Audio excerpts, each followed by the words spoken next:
আমার মা চাচিতে কাজ শেখানো, আমার মেয়েরা আমরা। তারপরে আমার অনেক দক্ষতা, আমি অনেক পুরস্কার অনেক কিছু পাইছি। আমি অনেক সফলন হয়েছি যে আমি অনেক বাংলার ঐতিহ্য ধরে রাখছি, আমার সোনারগাঁও ইতিহাস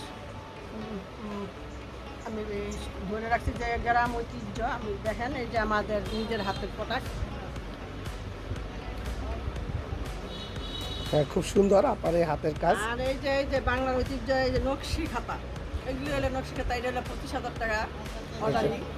25,000 টাকা অর্ডার পাইছে আপা। আমি অনেক অনেক না, এটা নিয়ে আমার নাইনা তুললে আমি কাজ করে দাঁড়িয়ে বাচ্চা অনেক শিখে আছি। আপনারা আসবেন, আপার কাছ থেকে কেনাকাটা করবেন। আপার মুখ থেকে তো শুনলেনই আপার কি অবস্থা। তো সব কিছু এই যে আপার ইয়ে আছে, বিভিন্ন পুরস্কার আপা পেয়েছেন। তো আসবেন, পাশে থাকবেন, সাবস্ক্রাইব করবেন। আল্লাহ হাফেজ।